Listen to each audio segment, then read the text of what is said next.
Derbyites, we are back once again for Oscars 2019. It has been a very, very, very long Oscar season. It feels like about 15 years, and I am just really excited about it finally being here. And I am joined by Sam Eckmann and Joyce Eng. Welcome, guys. Hello. So we have plenty to talk about. We've got a massive roster of people who are joining us on this pre-show, but you guys get to be first because you're special. And we're the best. And basically the best. Like the three of us, really, you can't argue with that. So look, I want to get straight down to the nitty-gritty, okay? Because this is keeping me up at night. I need to get out more. I get that. But I'm very concerned about Best Picture because I don't know what the hell is going to happen. The stats are completely out the window. They make no sense. I've got nothing to hold on to. I basically just want to cry in a corner and be held, okay? That's where I'm at. So I'm going to quickly rattle off the nominees in case there's one person in like Nepal who doesn't know what was nominated. The nominees are Vice, A Star is Born, Bohemian Rhapsody, The Favourite, Black Klansman, Green Book, Black Panther, and Roma. Now, I know that the three of us are actually predicting Roma, and that's great, but that's just like, it just doesn't really make sense. And this is why. So first of all, it did nothing at SAG, and that gives me some concern. Secondly, it's a black and white foreign language film, and it has no editing nomination. Those three things in any other year, we would be saying this has no chance. And then also, I'm thinking that it's nominated in foreign language film. It can win there. Why on earth would the Academy want to award it again? So I don't know what to say, but Sam, can you please try to like talk me off the ledge here because I just don't know what to do.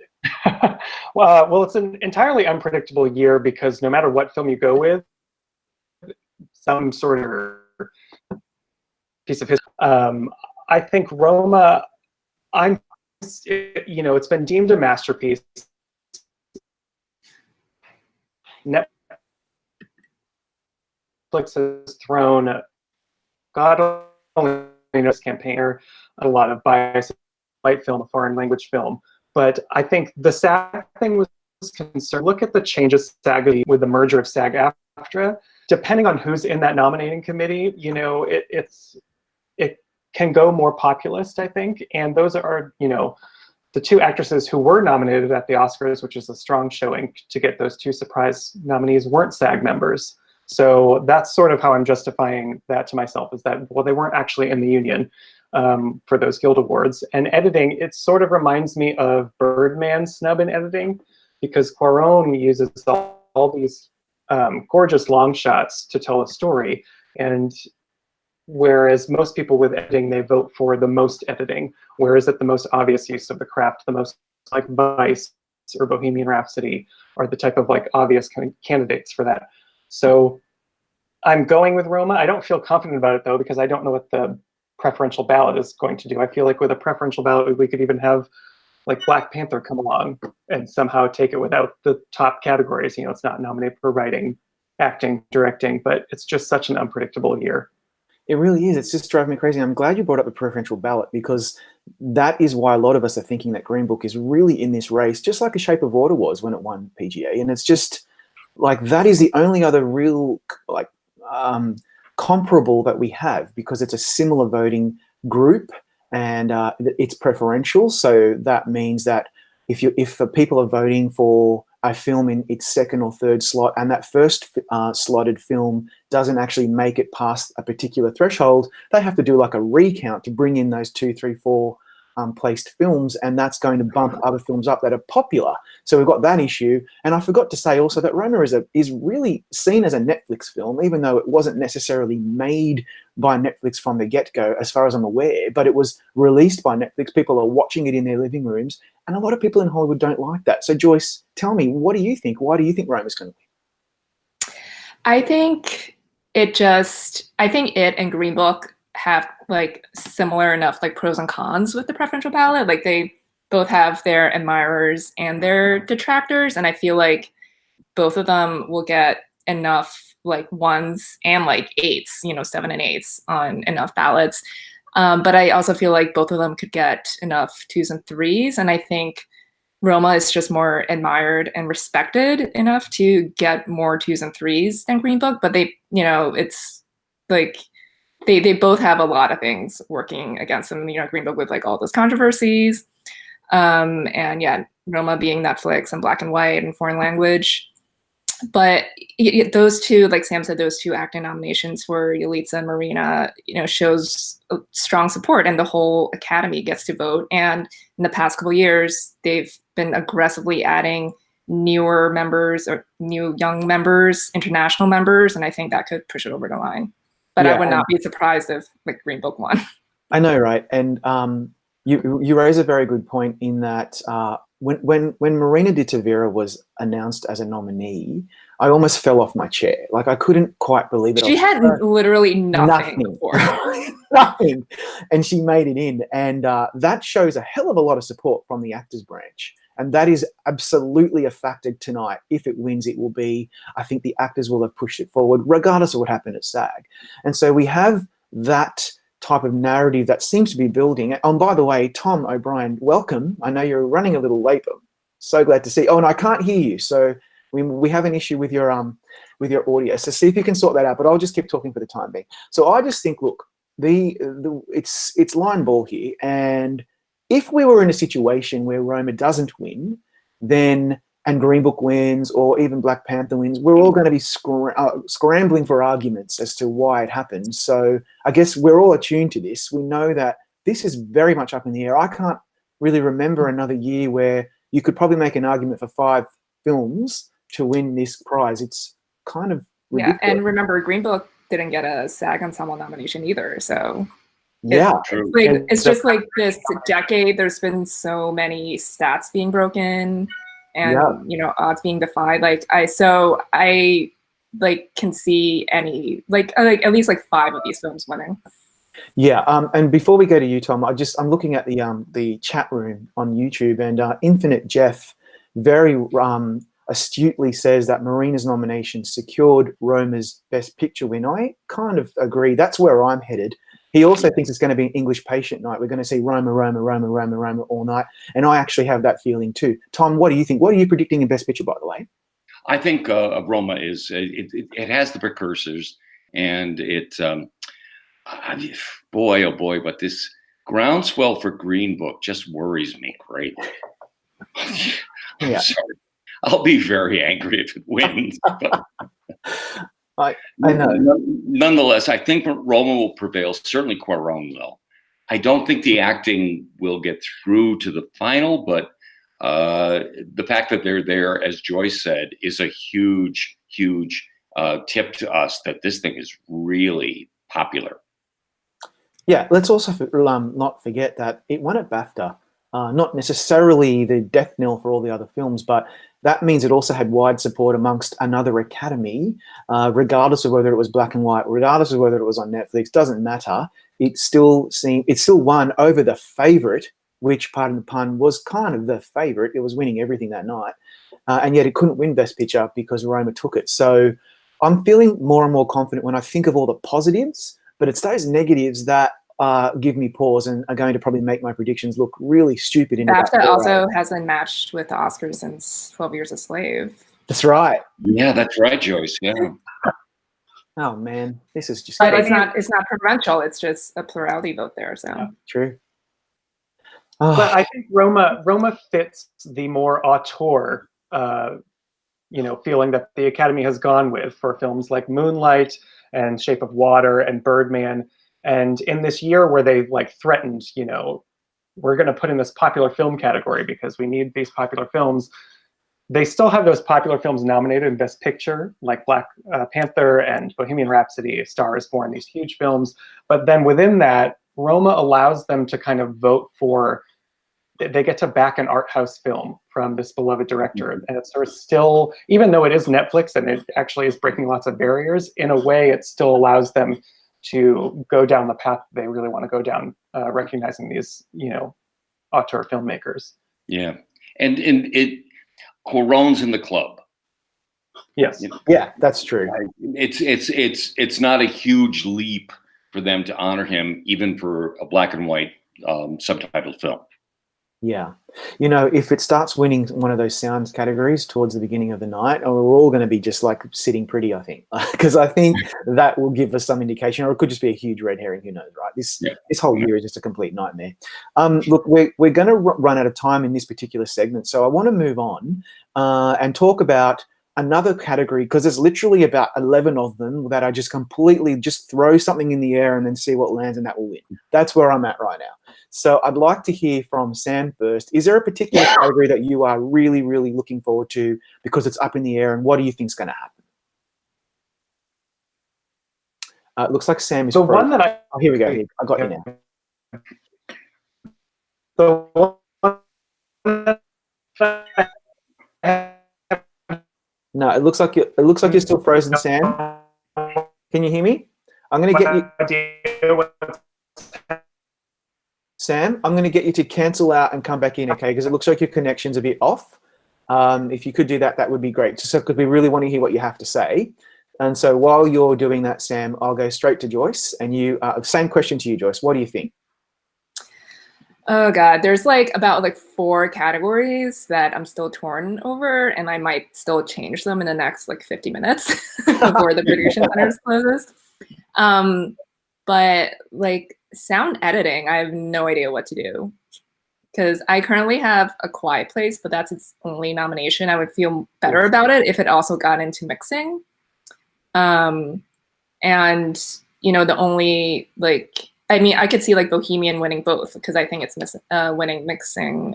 So I could see it winning editing, but a musical film has never won that category. I could see Bohemian winning 4 out of 5 Oscars. Yeah, you're right. Tonight. So I don't know what to do with that one. What do you guys have?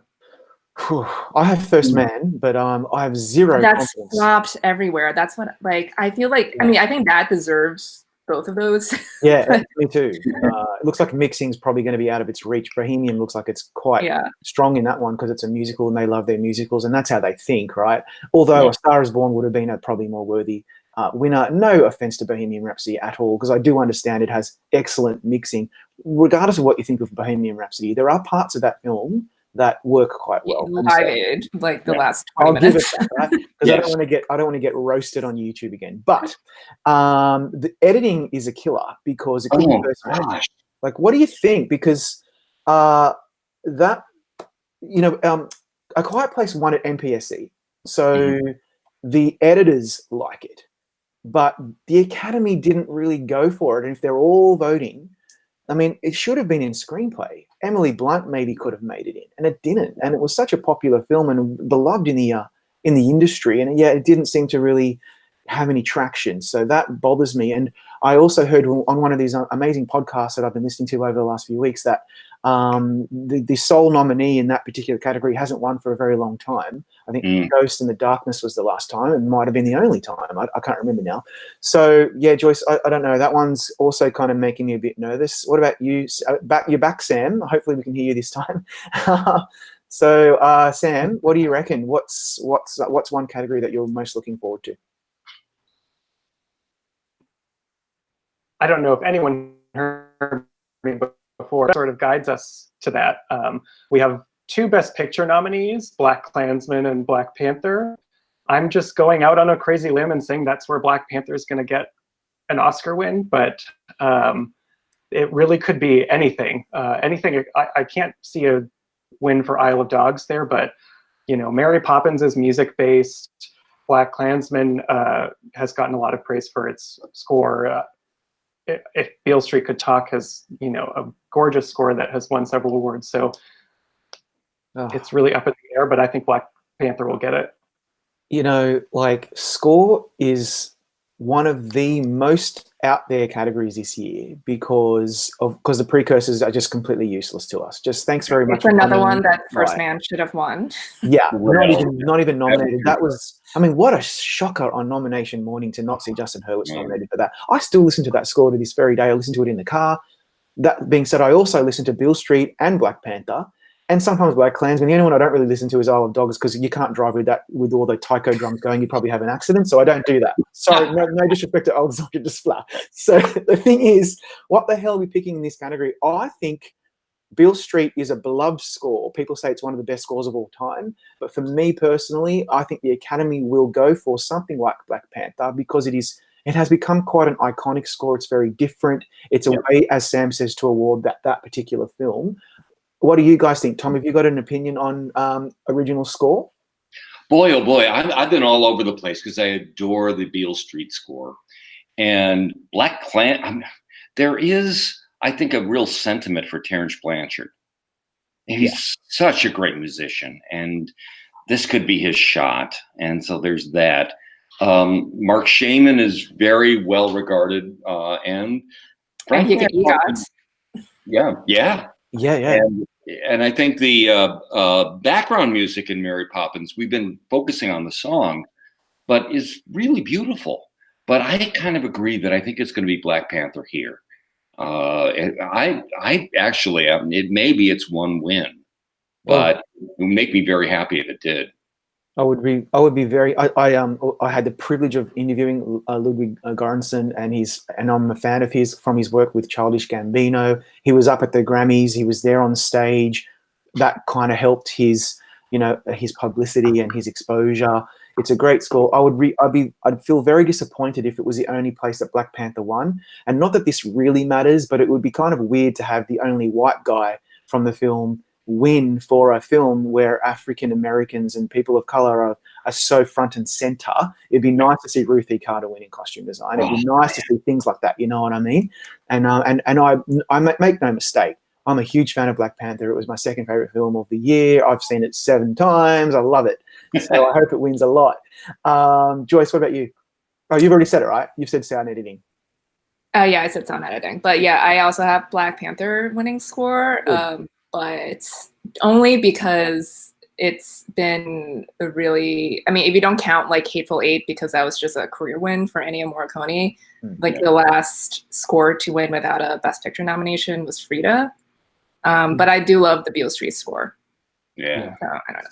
I'll be very happy if that wins too.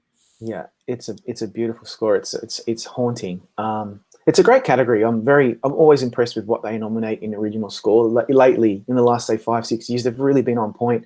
Obviously, they missed out on First Man, but the other 5 are undeniable, and I'm glad that they're all there. So that's pretty good. Who have I missed? Have you all given me a category that you're really looking forward to? I think you have. Yeah, go ahead, Tom.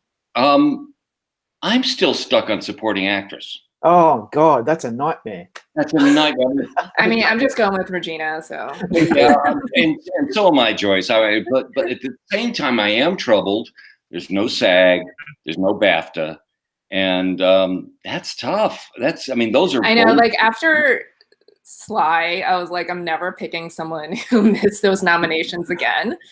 But she's not her profile is not the same as Sylvester Stallone. That is like true. She's beloved and respected, and she won 3 Emmys in 4 years. Yeah. I just feel like she can pull it out. It might be tight, but I think she can do it. She's working it too, right? She's really working the room. She's everywhere. She almost got killed at a Sixers game, so. Oh my God. Like, well, wouldn't it be funny if that's what helped her win?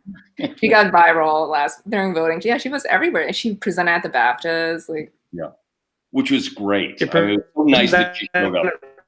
Go ahead, Sam. It was great that she showed up at the BAFTAs. Yeah. Sorry, Sam. You're still breaking up, unfortunately, and we're missing out on your amazing analysis. I'm sorry to say. So hopefully you'll get in again at some point. Look, here's the thing, right, with Regina King. So like, she's beloved, and the Globe helped. Not that the Globes really matter, let's be honest, but it helps, right? And that's when voting had started for the nominations. She got the nomination. Beale Street underperformed, let's be honest here, and it could have done way better. I don't know what was going on there. It underperformed at SAG. It underperformed at BAFTA. It underperformed all season. Yeah. Was that because of the film bubble that we live in, where we thought it was the second coming and the industry just said not really? I feel like it should have been released earlier because it's the type like Moonlight was released in October. I feel like it should have been released around that time because it's so small and like just an art house movie, and it needs more time to build that momentum. Yeah. And it came out in December, and I just think that was too late. Yeah. If it's not King, is it Weitz? You would think, right? I have her in second since she won the BAFTA. Yeah. It's the I mean, like Margaret Amy Amy just Taylor. like died. So Yeah, again, like, God, what does she have to do to win an Oscar? Jeez. I don't know. It's a 'Cause hard I don't one. even feel like Glenn Close leaned into like the "I've never won before" narrative that much. Like I think she won it with her Globe speech. Yeah. So there hasn't been that much talk about her being like overdue. Like it's her time, you know. But so I don't know, like if like Amy's team or whatever felt like they couldn't latch onto that since like Glenn will always be there with one more nomination than she has, you know, Good point. with no wins. Yeah. That's a good point. Yeah. Go ahead. Do you feel like I don't think the Adams overdue narrative has really taken hold? Nah. Yeah, like it's like no one's talked about it, or like maybe they just don't want to employ that strategy. But it's just weird for her since she also lost like all of her TV nominations too for Sharp Objects, Yeah. except for the Critics' Choice Award. Is it which was a because she's so tie. young? Is it because she's just so young and people just don't I don't think? know. Like, she's too young. You got weird. plenty of time. Like, that's, Like I thought she would at least win like one of the awards for Sharp Objects by herself, not in a tie. Yeah. You know, actually, any stranger things have happened. We could see a Marina D. Gay-hearted win, right? Like she could win again. She could do it. And if she does, then we all might as well just quit and go home because none of this that we're talking about matters. Ever again. But you know, it would be kind of cool if she won. It'd be great. It would. It would just be like I think it's open enough because like Regina is weak enough where it could happen, and she's untested against all these people. Like she's never been nominated for anything against any of these people. Yeah. So you don't know if she can beat them or not. Yeah, so I want to talk about documentary feature because I'm looking at the chat room and Dylan Carnahan has asked politely for us to talk about it, and you know what? We will. So that one is also up in the air because a lot of people are thinking Free Solo. A lot of people are thinking RBG for different reasons. Free Solo is a film that is amazing to watch and quite a technical achievement, and also quite tense to watch and draws you in. RBG has the subject matter. Obviously, what's going on in your country is so devastating and scary that RBG is kind of something that a lot of liberals can latch onto as one of their heroes. And I think even if the film wasn't very good, it would still be up there with a chance. And then for someone like myself, I just really loved Minding the Gap and thought I it love was that one too. I would such love an achievement. In fact, I thought Three Identical Strangers should have probably been there too. And Won't You Be My Neighbor? For most of the Americans and Canadians who are watching, I don't even know anything about Mr. Rogers. I don't even know who he is, to be honest, because we didn't have him in Australia. But he's an icon, and that didn't make it in either, which is really strange. And I haven't seen the other two nominated films. I can't see everything, so I haven't seen them yet. I want to know what you guys think because that's tough. I'm hoping that Sam's back in properly because I want to go to him first. He looks like he's frozen again, but let's just give it a go. Sam, what do you think about documentary feature? Basically, Free Solo, but I can't especially because it was a very late breaking sort of groundswell that came on for that one. I think Free Solo is the more visually great. It has the BAFTA. I think it's a wide open race between the three front runners there, but I'm worried Minding the Gap comes out of nowhere at the very end and takes it, but I'm sticking with Free Solo for now. That would be so cool if it happened. I'd be up on my feet clapping if Minding the Gap won that award. Tom? It's interesting if putting Minding the Gap aside for a moment, because I think it really could be the spoiler here. You have two different kinds of documentary as kind of front runners. RBG is a personality-driven documentary, which Won't You Be My Neighbor was also. And Free Solo is about it's about the guy, but it's also about the making. How did they do that kind of thing? And I think that's very intriguing. How do you, the interesting point about it is that their intrusion into his climb could have cost him his life. Yeah. And that is something I've never seen in a documentary before. So I'm going for Free Solo right now. I could see RBG because of sentiment and subject, but I think Free Solo is probably the better made film. Yeah, me too. Like it's just a really impressive feat of filmmaking. Like their DP was literally on El Cap with him, but you know, he had ropes. But it's just like it's so tense to watch, and it's just visually stunning. And I feel like, I mean, I could see RBG winning just, you know, purely because she's RBG. But I think of like last year when a lot of people, including myself, was predicting Faces Places because of Agnes Varda, and that kind of sentiment wasn't enough for her to win, and Icarus won.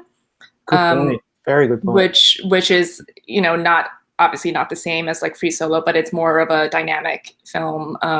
So I think Free Solo will pull it out.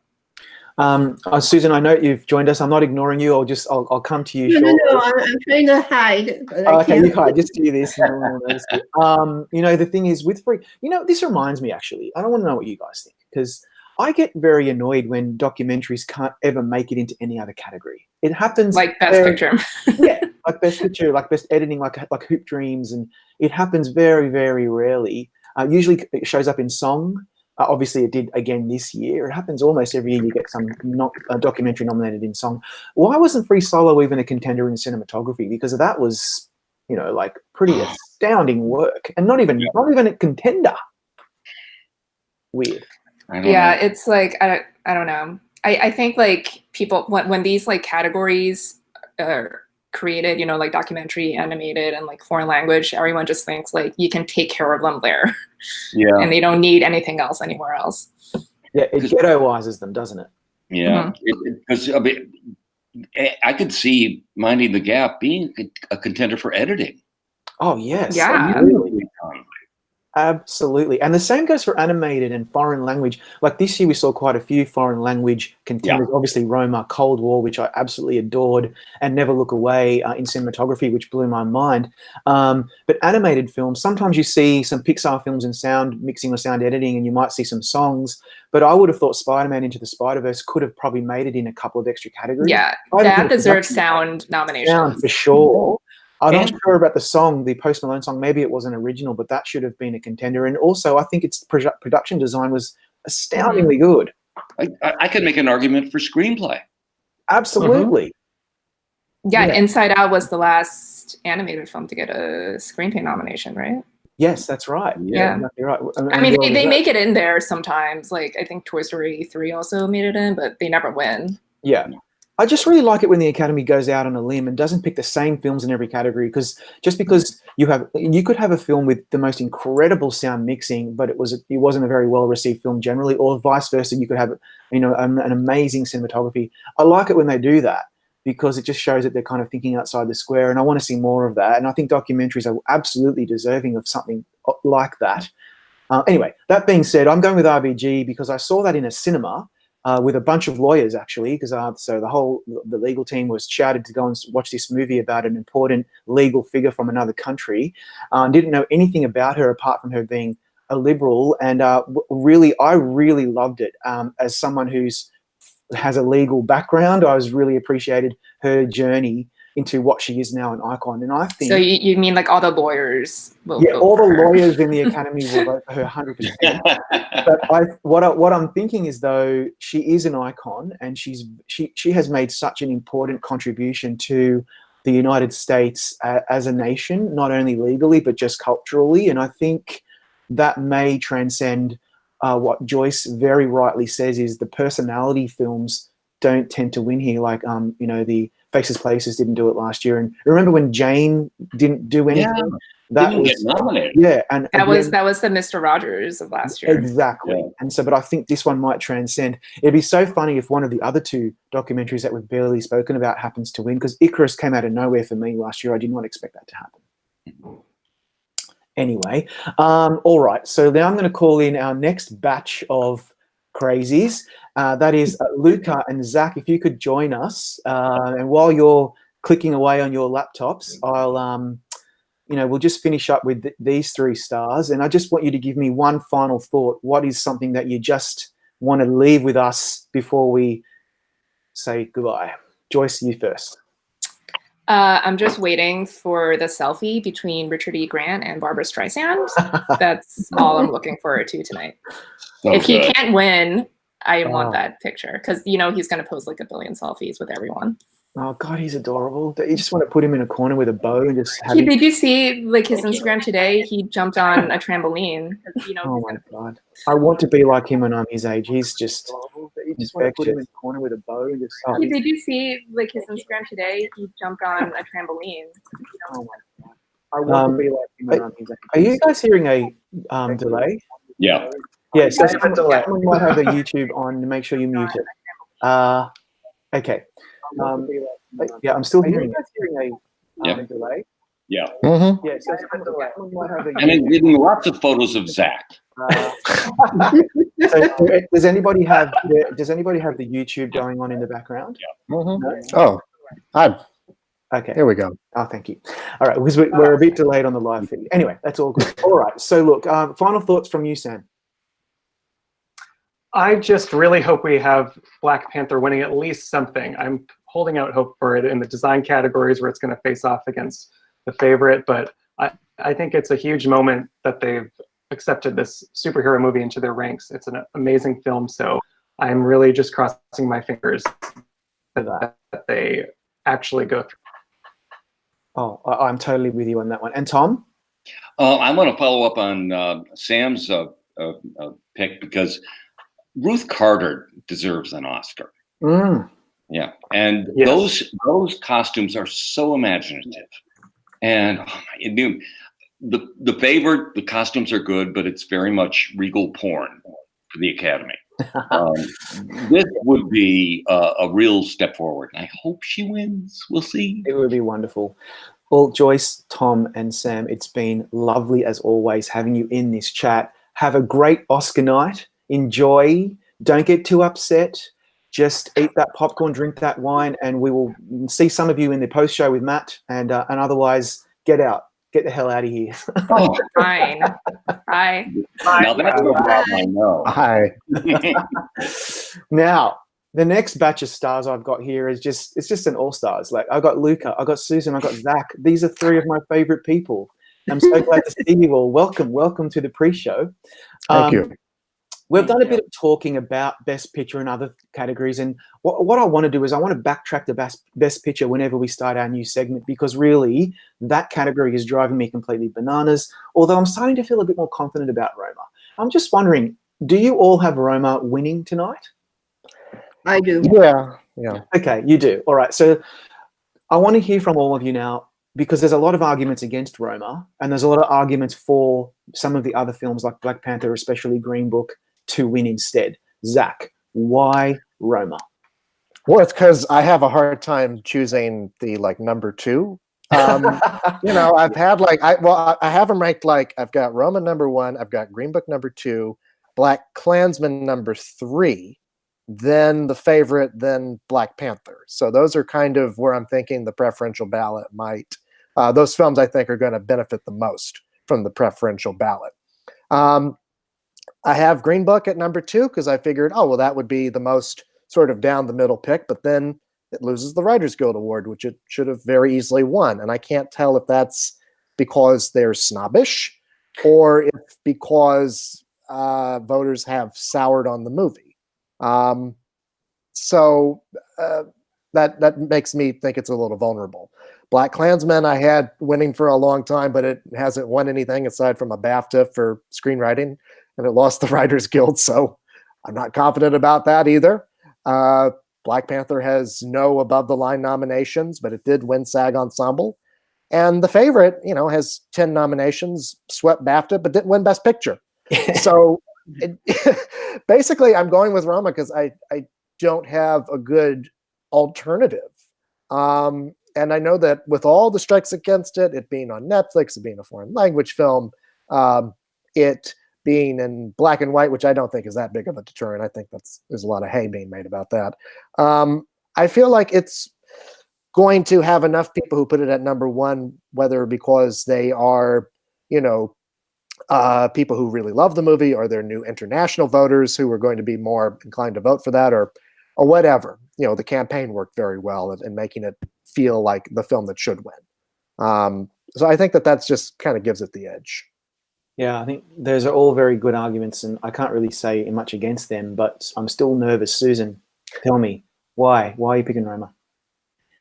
Because it's winning everything, for one thing. And I think I heard on the radio, you can like bet up to like $1,000 some dollars and Oscars now and make money like they do sports. But Roma, it was ahead there. So, things like that. I just, I never thought it would be this easy for it, because the whole thing with Netflix encroaching on Hollywood and maybe making it, sort of obsolete at some point, the way people view it's sort of like this is kind of even beyond, nominating Black Panther a step too far, maybe for some people who feel like their jobs are going to be needed somehow. But I think the subject matter and the heart, and plus they love Alfonso Cuarón, and I think it just has hung in there far stronger than I thought it would when I first saw it, and felt, and they're not going to give that to something that could win foreign language and break all these rules, but I think they are. I wish A Star Is Born. I don't know what its sin was, but what happened? Yeah, it just, everybody loved it when it came out, and maybe it just peaked too soon, and it just, and we've written about it so much. What did Bradley Cooper do wrong? Is it just because he's just pretty to look at and has a great life? I mean, he did somebody's child is dead in a ditch, I guess. From the way that, but, I mean, they nominated him for actor 3 years in a row. They can't not like him. So, it's like, I don't know. It just seems weird to me that went that way, but I don't know if it was because it wasn't as original, because it's remaking 3 other films or whatever. I have no idea, or Lady Gaga, they don't want her, to feel too comfortable being on screen. I don't know. And then Green Book I like, but when I saw it, I didn't say, give that a best picture, and I like it. It just didn't seem to me, I don't think it represents this year as well as maybe Roma does, as far as what's going on in the world. A good point. What about you, Luca? Well, I actually just finished watching Roma an hour ago, so I'm pretty, it's a long time now. I think it'll have enough number 1 votes and enough number 2 and 3 votes to win, because I think even those people that didn't necessarily love it and wouldn't put it at number 1 would put it at number 2 or 3 because of the admiration for the filmmaking and for Alfonso Cuarón's direction and everything he did with the movie. And I know a lot of people are talking about the stats, like no foreign language film has ever won, but I think this year has proven that stats are becoming less important because so many things have happened that no one could have believed. I do have Green Book in number 2. I do think it's a threat because there are people out there that love the movie, and not everyone cares about the controversies. No. So that is a potential spoiler, but I do think with the 10 nominations, with the 2 acting nominations for De Tavira and Aparicio, and the 2 sound categories, I think Roma is definitely ahead. It really helps Roma to have, as I said earlier, the Marina de Tavera nomination just really helped me kind of get it over the line. The problem with Green Book is not the controversies. A lot of people actually don't care about that stuff, although that is not to minimize or patronize the people who believe that Green Book has serious issues about race. But putting that stuff aside, I think not having the director nomination is actually a big deal. And there's a debate going on right now in our chat room at YouTube, and you should definitely, everybody, go and join that if you want to put it pipe in about your comments. But I think, look, not having the director nomination is actually a very important stat. I know that films have won in the past, Argo, Driving Miss Daisy, but it's like a very tiny percentage of films that can win without a director nomination. I also know that Peter Farrelly was never going to be the auteur director that the director's branch were going to nominate. They instead went with Pavel Pawlikowski and Alfonso Cuarón and people who are more auteurs. So I get it, but that does not help Roma. Regardless of whether it won the preferential ballot at PGA, I think Green Book also has issues just like Roma does. And so therefore, that's how you get to weigh it up. I think it should be noted also that even though the PGA uses a preferential ballot like the Academy does, the PGA has not changed its membership to the drastic extent that the Academy has. I mean, if you just look at this sort of overlap in nominees at the PGA, they're much more, shall we say, financially successful movies, things like Crazy Rich Asians and A Quiet Place that came nowhere near a Best Picture nomination from the looks of it. And you can really see the influence of the more international voters and the fact that you have both Cuarón and Pavel Pawlikowski and Yorgos Lanthimos in director. The fact that you have Roma in Cold War and Never Look Away in cinematography. The fact that you have Marina de Tavira and Yalitza Aparicio in their respective acting categories. So I don't know if that is necessarily going to be the thing that puts Roma over the top, but I think that if it does walk away with Best Picture, we can kind of look at that as one of the reasons why. Yeah, I think that's all very good argument. Let's move on because we've also talked about some other categories that we all each find exciting. We've talked about sound editing, we've talked about original score, we've talked about documentary feature and supporting actress, and we can certainly talk about them again. But I'm wondering if any of you, because there's at least 11, 12 categories where I just really have no idea what I'm doing. I could just flip a coin or roll the dice and see what happens and probably be number one in the prediction center this year because it's so crazy. Any categories in particular that you guys are just really excited about or not sure about, or you just want to make an argument that we haven't heard before? Whatever you want. I'm going to you first, Zach. What do you think? Well, I mean, there's three categories that I'm sort of wondering if there could be an upset, and it's more wishful thinking at this part, but I do have some science behind it. The most obvious one that I think could happen is maybe Richard E. Grant wins supporting actor for Can You Ever Forgive Me? Yeah, fingers crossed. Yeah. I mean, the man has not won anything aside from the Independent Spirit Award, so it is wishful thinking. But, if they were giving an Oscar for Best Campaign, he would win that one in a heartbeat because he's found a way to show that he wants it without feeling gross or needy about it. You know what I mean? Like, it's been very charming, and he seems so humble and enthusiastic to be recognized in this way. The other person who's really surprised me in campaigning that way, Spike Lee.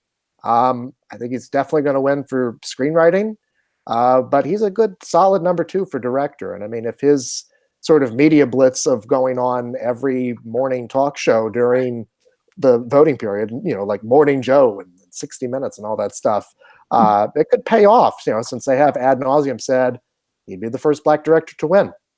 The third one is that I'm really out on a limb on, and I don't think I'm going to predict it at the end, but I feel like might be a split in original screenplay with The Favorite and Green Book, since neither one of those have dominated the precursors. And so I kind of wonder if the most visible and known screenwriter of the bunch, Paul Schrader, can win for First Reformed. I would predict it if Ethan Hawke had gotten in. But that would really, his speech alone would be worth watching the show. Oh, I totally agree with that. That would be amazing, actually. I agree with all of that stuff. I hope it happens. I'd be very disappointed if Black Klansman, especially Spike Lee, does not get some kind of recognition tonight. But it's very close. Susan, where are you headed? What are you most excited about or rooting for? Well, I just want Glenn Close to finally win very much. And, it's not like the other ladies aren't worthy, but I've talked to her twice. I talked to her for Cruella de Vil, which was fun. Oh, and then I did it for Albert Nobbs, which was her passion project. So that was sort of interesting to get into.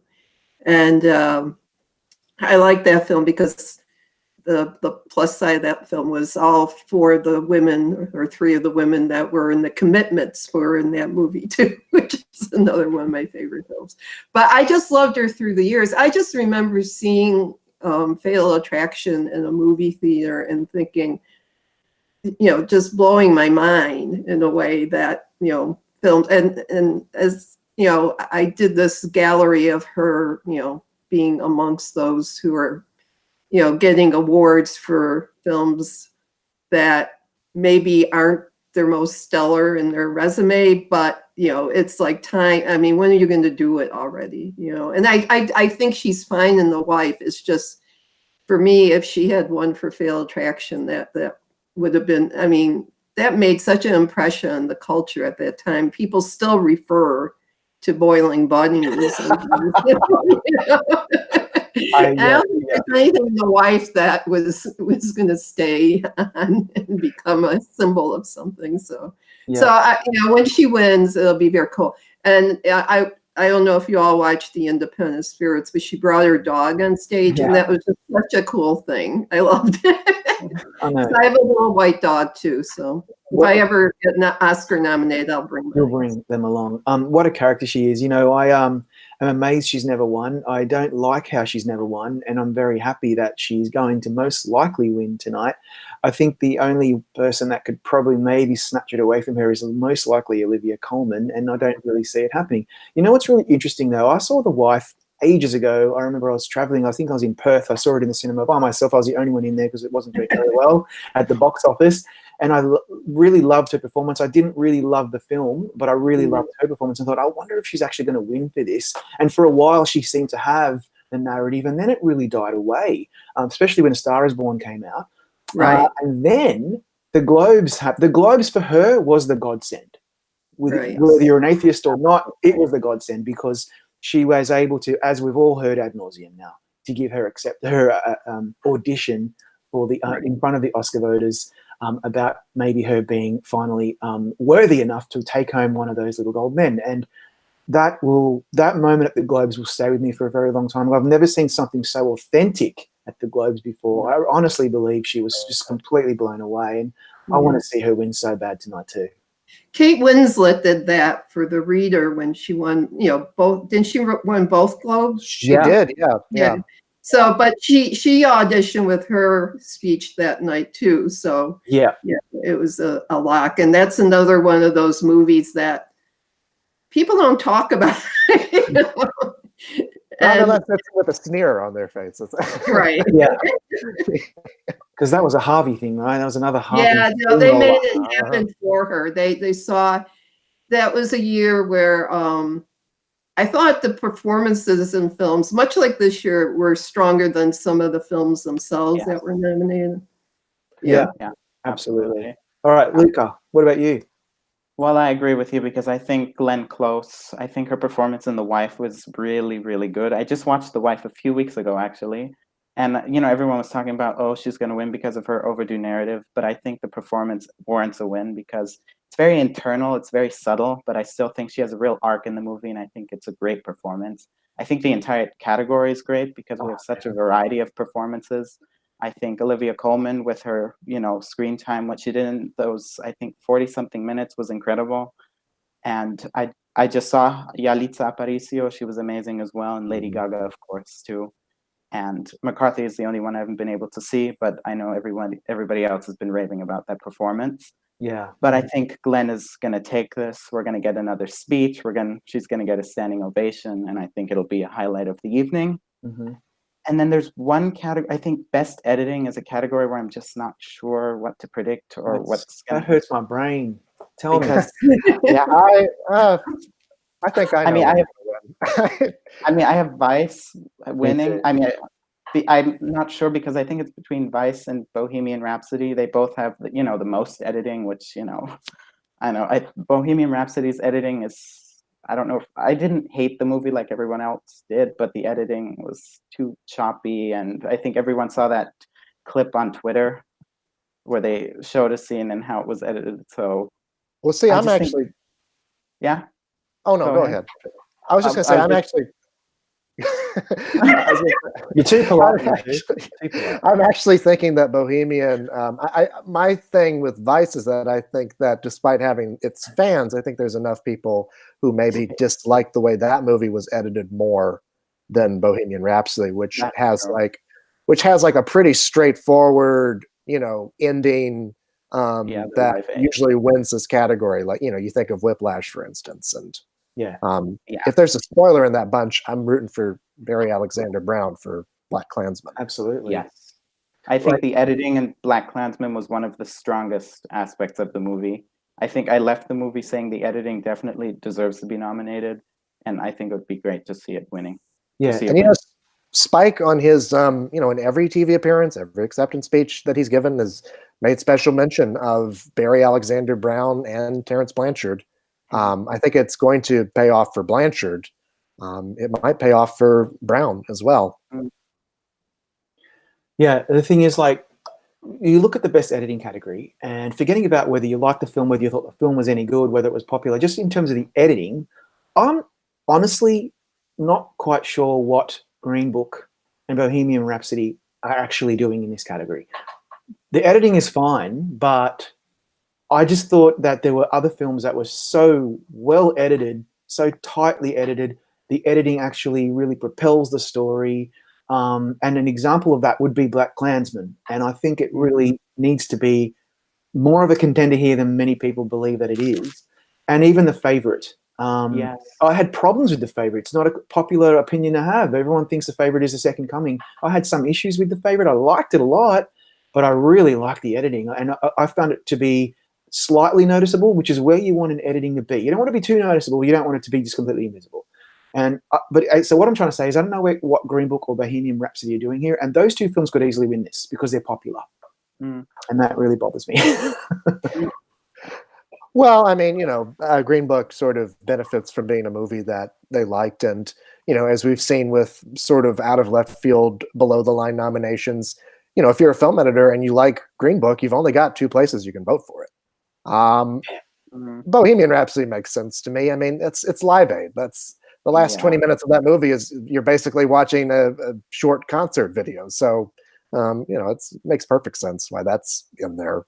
And there's that narrative because people say the movie was saved in the editing room because of, the two directors or the one director leaving. Of course, yeah. So there's that. But I have Vice taking it because of the BAFTA award, because they won the BAFTA, and I think if the Brits gave it to Vice, even though they I think like Bohemian more overall, I think it could take the Oscar. So, but I'm not sure it could go to either one or anyone else actually.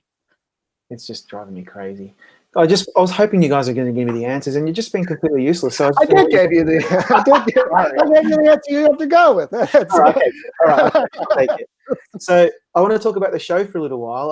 Our fearless leader, Chris Beecham, has emailed me and rightly says, what do you guys think about this theory about Whoopi Goldberg and maybe hosting? Do you think this is just complete conspiracy theory?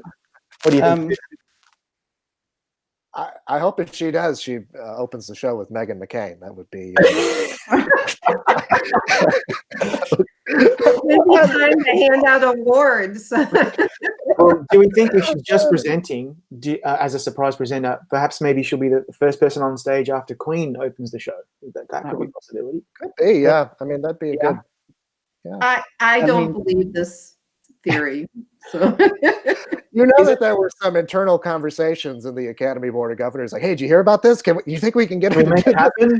Get her on the phone. Let's see if she's available. It's really like we are willing it to happen because I don't know if the no host. I think the no host thing could be fine, but we're going to miss having that opening monologue where we all kind of get to settle in and talk about the year in film, and there'll be a Trump joke and there'll be a joke about Weinstein, and then we can move on to the awards, and then we won't be getting that. We're going to feel like it's all out of whack, and what's happening with the world? There's no host, and I love Whoopi's hosting. I think every time she hosts, she kills it. My favorite one is when Moulin Rouge was nominated.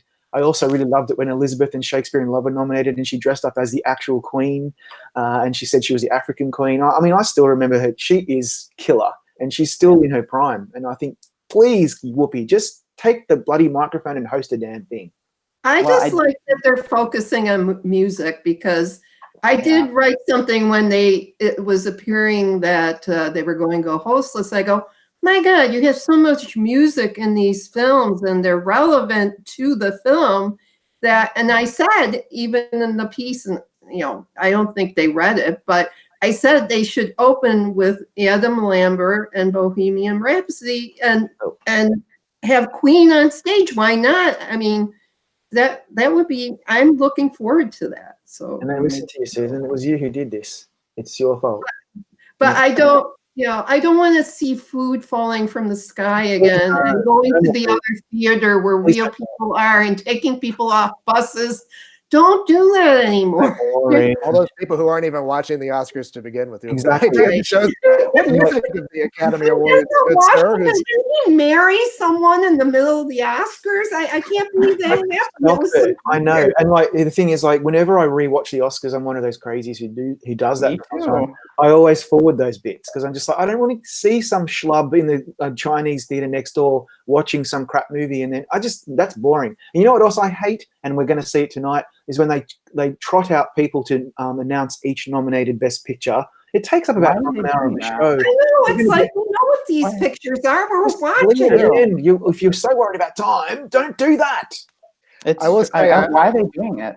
I will say, the prospect of having Mike Myers and Dana Carvey present as Wayne and Garth, Bohemian Rhapsody, is just a little too good for me to pass up. Yeah, you're right.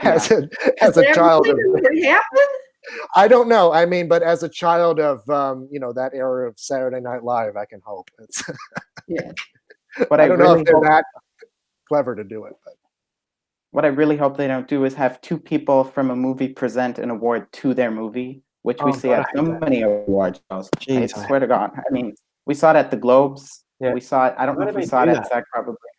They're not paying attention. They need to hire people like us to like. They already listen to Susan, so can't they listen to the rest of it and everything else? Like, last year or year before, whenever it was, when the Baby Driver people got up there and announced the awards, and Baby Driver lost, and you could see they were disappointed. I'm like, get off my TV, all right? What are you doing? This is ridiculous. Anyway, I get cranky about stuff like this. Again, I need to get out. Yeah, I don't.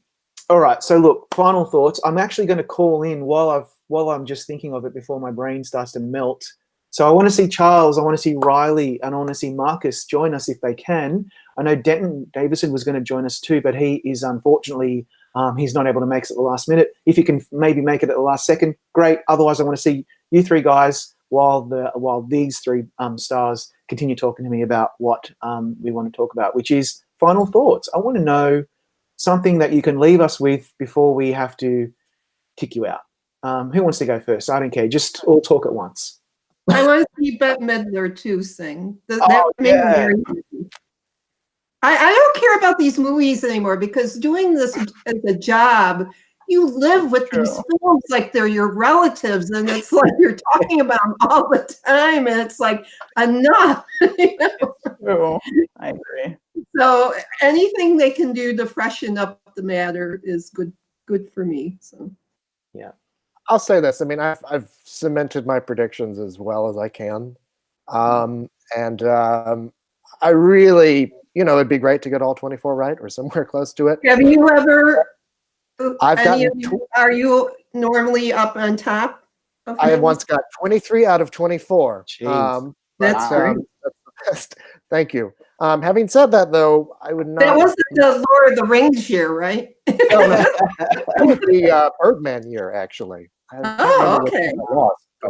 It's all been downhill from there. So, I'm just going to go copy your predictions. Just give me a sec while you're talking. Wow, that's pretty good. But I wouldn't mind being surprised. I mean, there's a lot of, like Susan said, when you do this for a living, you just get used to the same sort of thing happening over and over again. And, I mean, I'd like to see some of those surprises, like what was mentioned earlier, Richard E. Grant or Spike Lee or Paul Schrader. That would be my favorite to win. Yeah. Because it happens in the supporting categories, I think, more than often than not. So. Yeah. I just hope we have a decent ceremony overall. I hope that we have surprises and that, we have these great moments, that we have great speeches, because I'll be watching from 2 a.m. till 5 a.m. here, so it better be good. Or even Where later. are you? I'm in Germany. That's why it's okay. Yeah. It's a true show. Because the Oscars had, the Academy's had a lot of controversies throughout the last few months. So they better have a good ceremony. I would like to say also, to anybody who's feels distressed about one movie winning, not going to name names here, but just know that there's always next year. And, your favorites aren't always going to win. And sometimes the movie you like the least is going to win, or the performance you like the least, or whatever. Just know that there's always next year. And, one day it'll come around and it'll all be your favorites. It's happened to me. It's happened to Susan and everybody else on here. So just know that it's not the end of the world. if I still think Boyhood should have won. I'm sorry. Listen here, I'm still bitching about Toni Collette not being nominated this year. Let's be real. Ethan You Hawke. gotta get over it, I guess. You've just got to move on. You've got to get a life. You've got to just suck it up. That's how it works. Look, we're still waiting for Marcus and Charles, so I'm not going to kick you guys out just yet. But Riley, you've joined us. Lovely to see you again. Thanks for joining us, Riley. Made it even more international. Riley's in Canada, so we're just all over the place at the moment, both physically and metaphorically. So I think that so I'm just being told by Charles he's having a few issues with his laptop, so we'll just wait a couple more minutes for him, and I'm not sure what's happening with Marcus. He's probably got an issue with his beloved cat.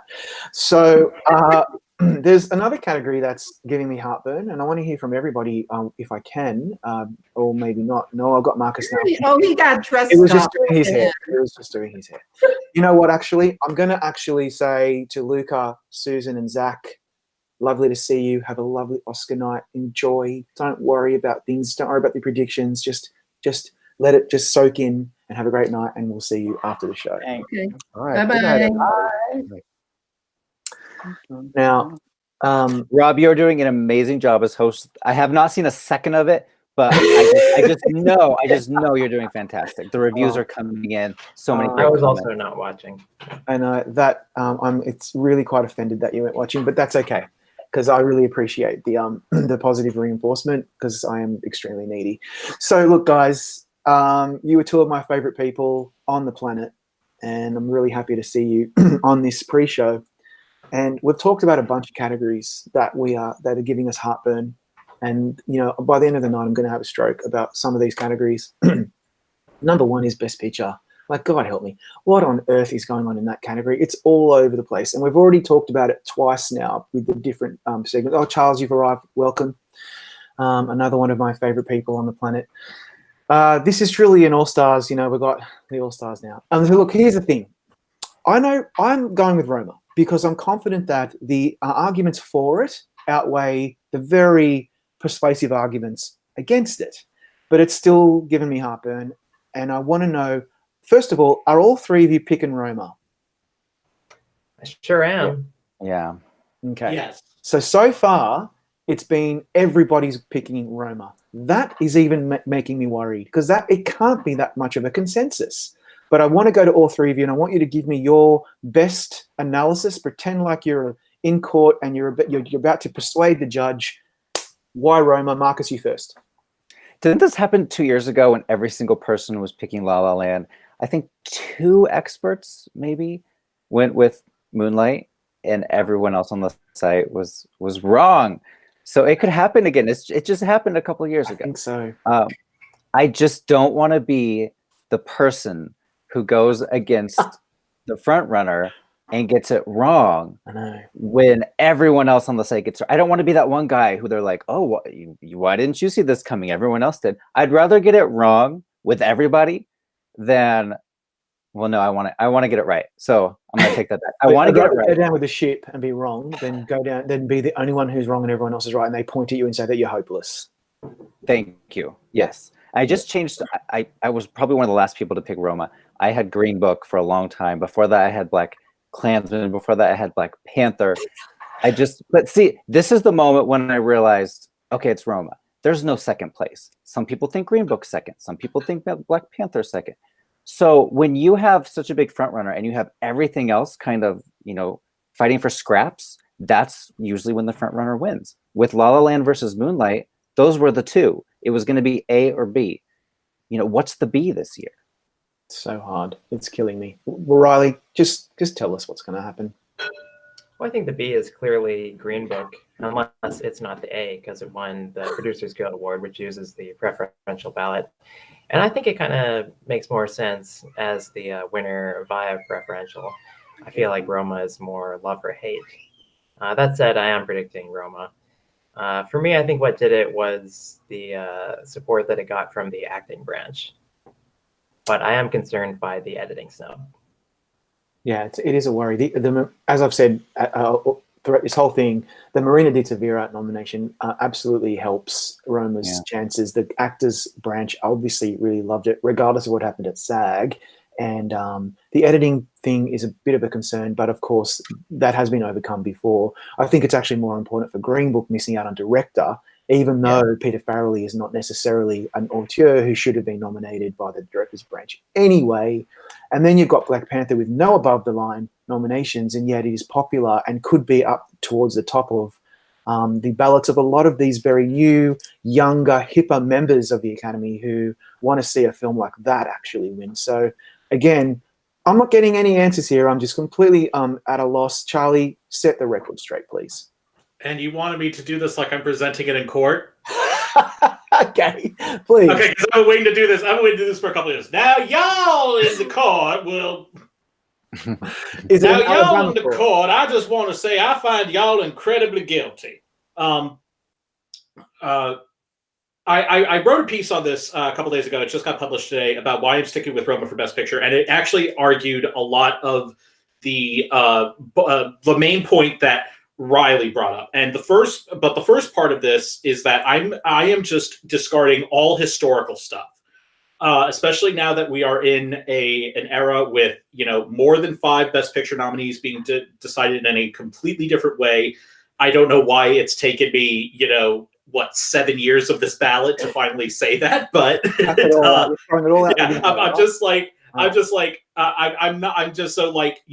we've seen historical stats line up, we've seen historical stats fall, and I think that and so I was just basically looking at the nominations and what do they tell us, and we saw an overwhelming amount of support for Roma in branches that you might not think. Of course, I go with the Marina de Tavira nomination, which came literally out of nowhere. Someone in the comments section on that article, in a fair point, pointed out that Tom Hardy got in for The Revenant after getting no other precursors, but Tom Hardy is a name that you put on a marquee. In this country, unfortunately, Marina de Tavira isn't, and the fact that she was able to get in really said volumes. But then you also go into nominations like production design and both sound categories.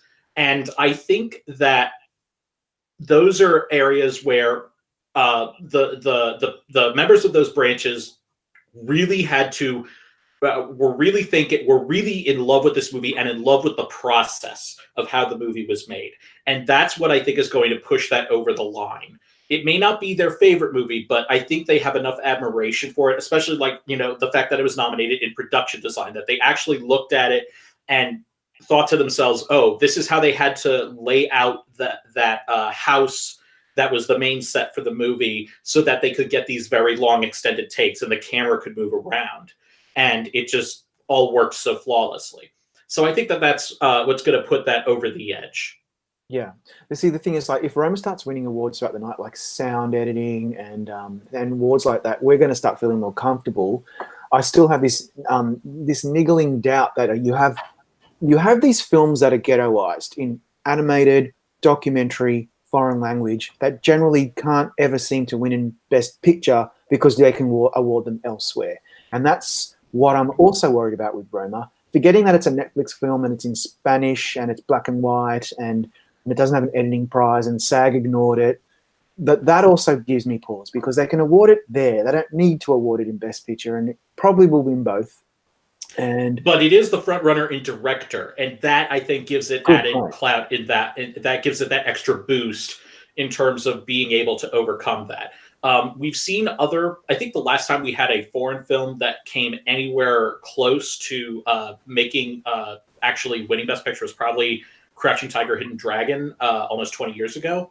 And And the reason I think that a lot of people took that seriously as a contender in Best Picture is because there was a lot of momentum and a lot of legitimate predictions that Ang Lee would win director.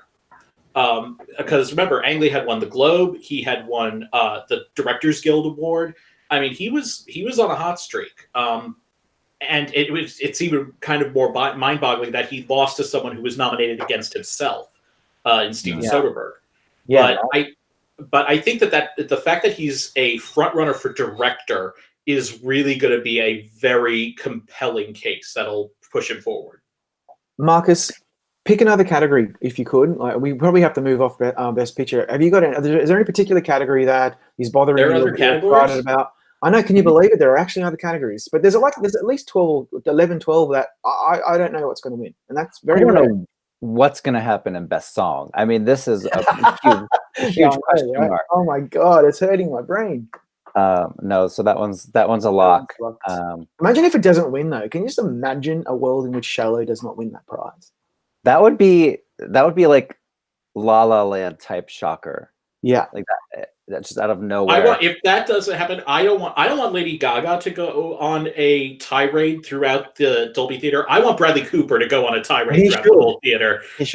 Just like taking people's programs, ripping them up, just throwing shit all over the place. I want to see that. Did you guys talk about the shorts?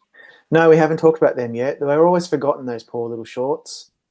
Okay, let's talk about live action if we can. Yeah, people are really interested in that one this year, aren't they? And some years I watch all 5 and I get one right. Some years I don't watch any of them and I still get one right. So this year was a watch year. I watched all of them. And if I was a voter, I would go with Skin. I don't know if you guys have seen them. I imagine you have. Skin just, to me, felt the most like a feature-length movie. I think it has been commissioned to be a feature-length movie. And it has actors you recognize. It has a really, really cool twist ending. It also speaks to where we are right now as a country with the racial relations. I think it's going to win, but most of the website is picking Marguerite, and I don't quite understand. Is it because it's the uplifting one? Yeah, it's the only one that's not. It's really the one that doesn't make you want to drown your head in a bucket of lye. Because that's what all the other ones do. Yeah. Not Skin, though. They're Skin just doesn't make me feel like that. It doesn't. It's not as depressing, but it is dark. And it just in more ways than one. But it's just, I think this Marguerite is just, it's like that old saying we always say, it's the apple in a basket of oranges. It's as I said in the shorts discussion I had with Riley and Zach and Tony a couple weeks ago, it is a very depressing bag of oranges, but it is still, I just think it stands out, and it seems like a likely one. Although Skin, I think, is a very strong contender. I have a very hard time seeing the other 3 winning. I tend to win these categories. Sometimes I watch, sometimes I don't. But I just tend to go with the consensus for all 3, and kind of like I end up either getting 1 or 2 right, and I'm okay with that. So Bow, Period, End of Sentence, and Marguerite are probably the consensus picks if you could probably pick them, and that's what I'm going with. What about you, Riley? Because I know you and Charlie recently did a chat about these categories. Where are you headed on these particular categories? Yeah, I've got Skin. Like Marcus said, it has an arc. My favorite was actually Mother. Marguerite would win. I don't know. And then I'm going with the consensus for animated and documentary. What normally happens with Pixar films in the animated short? Like, it varies. It varies? Lately, it's been every other year that Disney wins. So they're due for a win this year. But the trend is only the last few years. So. Yeah. I mean, they couldn't win last year with Lou, and this is Pixar specific, not Disney specific, but Pixar. And their record up until a couple years ago was not good. It was very. It was like they would usually get in, but hardly ever nominate them. I think the most recent one that won Piper is their 4th win. Out of 13 nominations, I think it is. It might be even more than that. So they haven't had the best of luck in here.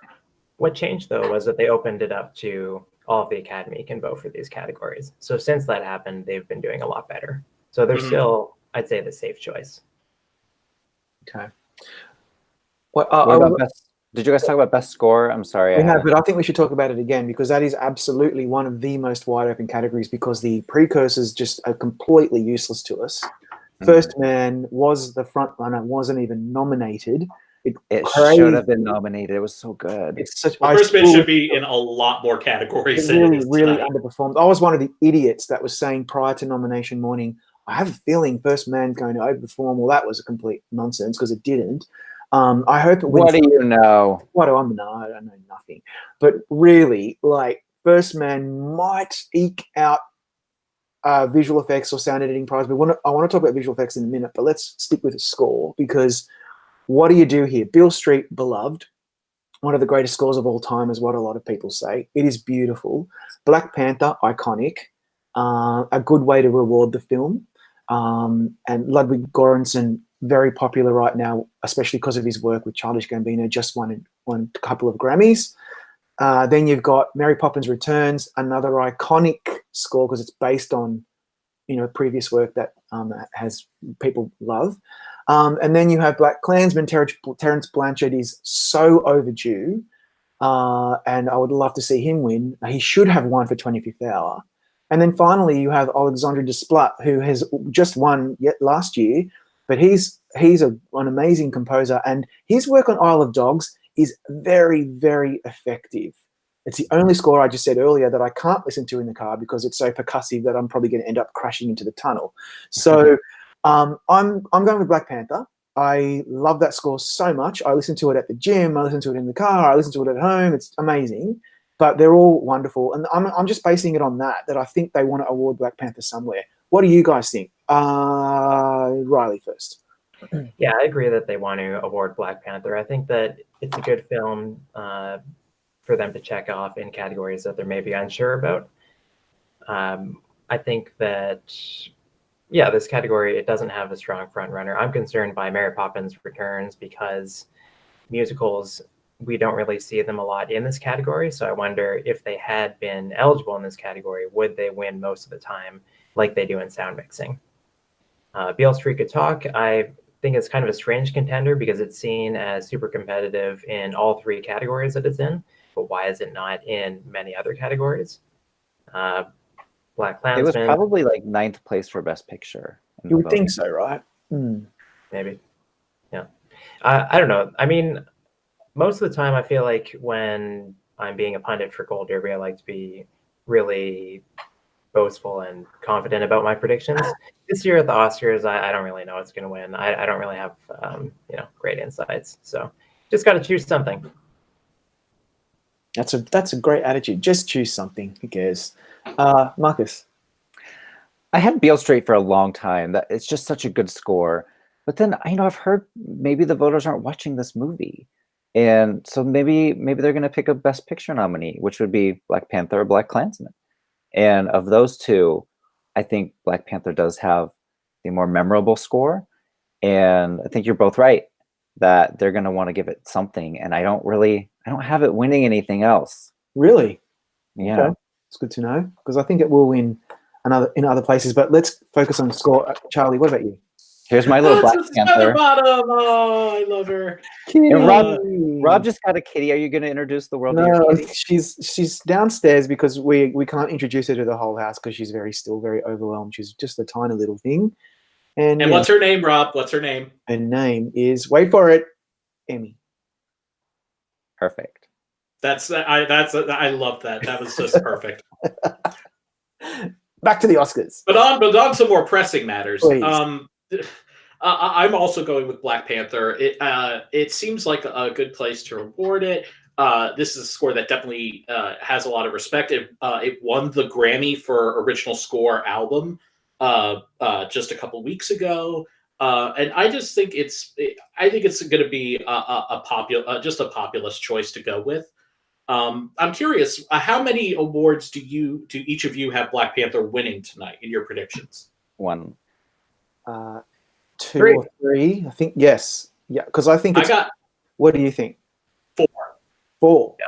So that means, okay, well then that's going to lead me to this segue. That means some of us think that Ruth E. Carter is going to win costume design, which is one of the ones I have it winning. Great, because I do as well. That's very tough between that and The Favorite. I think The Favorite's going to win production design. I don't think so.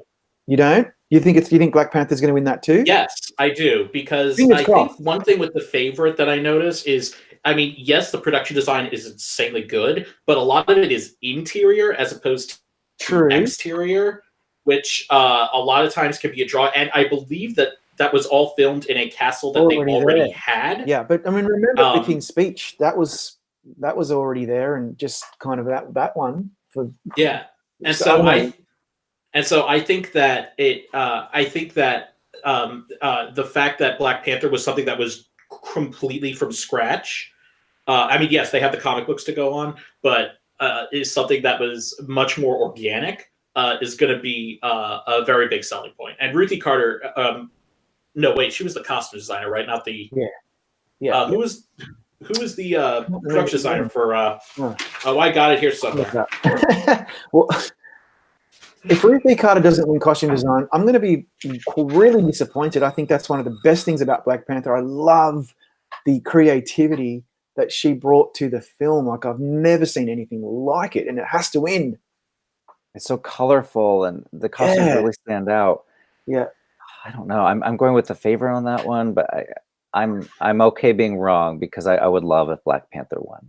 The Favorite would seem to be your usual default choice, and it's Sandy Powell, who is a deity level in the industry. So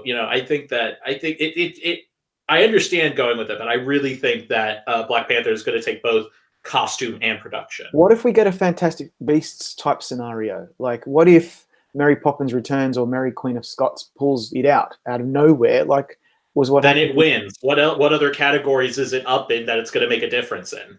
Yeah, that's true. I don't know. I'm sorry if I just feel like I deflated you there, Rob. I'm sorry.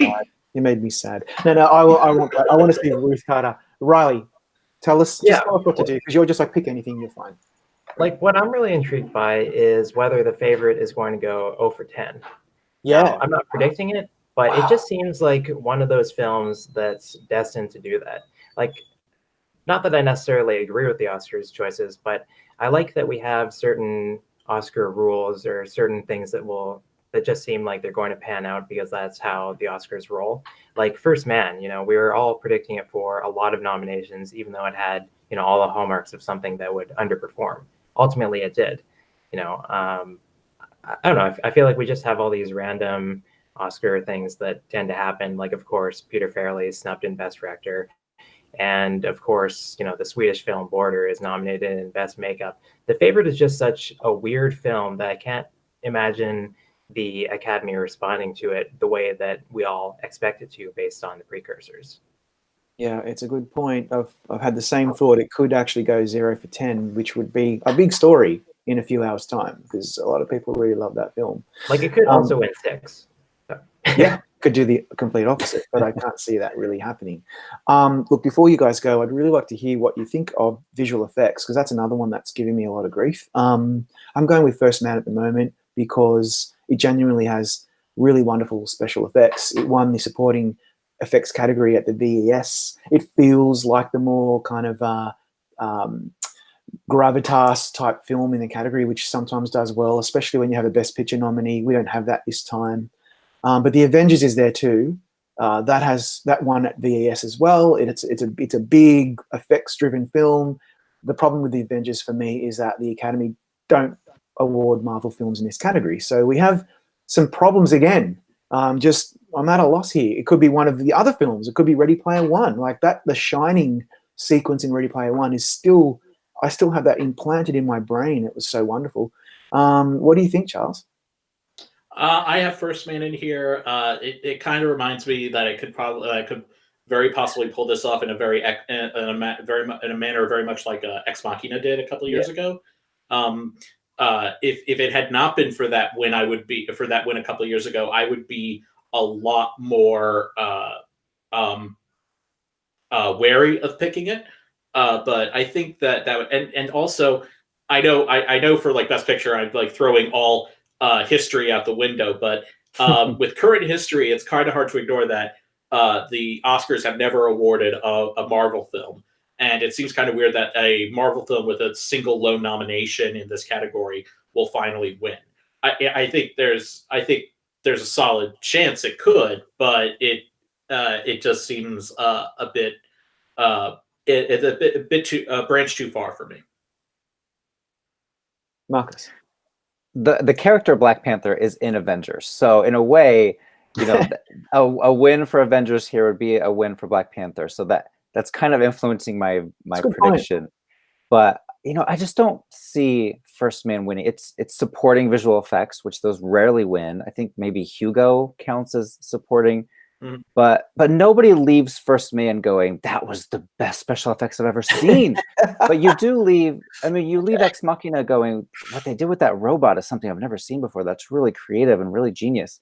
I didn't know. I never heard anyone leaving First Man saying that spaceship. Oh my gosh, it was. So I know because of that reason, I'm going to go with the Avengers. I walked out of First Man thinking that a lot of that reminded me of Interstellar, which let's not go there, Charlie. Please, we're not going to argue about Interstellar. I'm not saying anything. But the effects in that film to me were insanely good. They were so physical as opposed to CGI. It won the VFX prize at the Oscars, and it reminded me of that. And I was thinking Ex Machina, Interstellar, classy film, well liked. Avengers not so well liked. It's going to win. That's where I'm at. Riley, tell me I'm wrong. I think First Man is in the same position as Blade Runner 2049 last year, where it's kind of hovering around, you know, maybe 11th in the Best Picture race. It doesn't really get into the big categories, even though it's kind of on the bubble there. I don't think people really care about the nominees in this category. I think this is one of those categories where if Black Panther was in it, they would say, yeah, sure, let's, you know, check it off here since, you know, we can give that film something. So I don't think they're particularly attached to any of the nominees. Okay. There's a lot to think about. I'll say about the score for First Man. I found that was kind of like a mix of Interstellar with like the whimsy of La La Land. So I'm not too peeved by its snub. Thought it was. Can we eject Riley, please, from this chat? Well, you know what? He's obviously that's what the Academy thought because they didn't bloody well nominate Justin Hurwitz. It's so crazy. I just cannot believe that happened. Speaking of ejecting people, you guys I will eventually have to tell you to get out. And speaking of that, I'd like to invite now Daniel Montgomery, Matt Noble, Tony Ruiz, and Amanda Spears to join us, and we'll just wait for them to settle in, and then we'll bid you guys adieu. Now, while I've got you, let's do final thoughts. I want to know. Is there something about the show? Do you think we're going to see Whoopi Goldberg? What are you most looking forward to? Go for you first, Charles. I'm ready. I'm waiting for it to be over. It's I don't know what the show's going to be like. I mean, we've all been bitching and moaning about how this has been an exhausting our Oscar season, and we just we can't wait for we just can't wait for it to be over and to take a breath. So I don't know. I think so much stuff about this Oscar ceremony is up in the air that I just want it to be a decent show. It doesn't have to be the best show ever. I just want it to be a decent show. That's all I want. That would be really nice. Marcus. If Whoopi Goldberg is the secret host, I'm going to be screaming my head off. I'm going to be so excited. That would be really fun. That'd be really fun. I hope she just comes out as the first presenter, whether she's the host or not. And I hope she gets a standing ovation because she's beloved. And if she's not the host this year, next year. Please. And Riley. Well, the producers, it seems like they've been making a lot of decisions with the goal of creating kind of a zippy ceremony, one that's very easy to watch. So, maybe they'll succeed. Maybe they will. Well, let's wish them luck. It seems like they've been a bit misguided, but they've been very misguided. They've really been bothering the shit out of us this whole season, and I just think maybe they might want to, make amends for that. Now, speaking of that, Charles, Marcus, Riley, it's been great having you on. Love you dearly, but get the hell out of here, okay? Because I got other people. I don't need you. I don't need anybody. I got my own thing. I'm gonna go build my own thing with blackjack and hookers. That sounds great. In fact, forget the whole website thing. Yes, let's do that. I'm gonna go build my own thing with Screw the Oscars. Let's do that instead. Okay. All right. See you guys. So I've got another all-star cast. I'm so excited to have you guys join me. Tony, Daniel, Matt, Amanda. She's coming. I don't know where she is, but she's going to join us any second. Hurry up, Amanda. We need you on the chat. Look, we've talked for a while now about various categories that are giving us heartburn. Hey, Amanda, thanks for joining us. Glad to see you here. Okay, so let's just first talk about Best Picture, because we've done it now 3 times with all the different segments, and we're all, at the moment, every single person that's joined me so far is going with Roma, but we all agree that there are serious problems with Roma being a front runner. And what bothers me is the consensus that we're all behind this film, backing it to win when it has so many issues against it. Are you all, just say yes or no, are you all picking Roma? Yes. Yes. Yes. Okay, so it's 100% Roma amongst the Gold Derby editors and contributors, and that is insane because it's not that clear cut, okay? And we all know this. So Matt, please, why are you going with Roma? What are the serious issues other than it didn't get an editing nomination? Well, let's rattle off some of the problems, okay? So no editing nomination. That's been overcome. We know that's not the death knell. Okay. It's a black and white foreign language film, also nominated in the ghetto of foreign language film, right? So it could be awarded there. That is an issue. Okay. It's on Netflix, and that's a problem for a lot of Hollywood.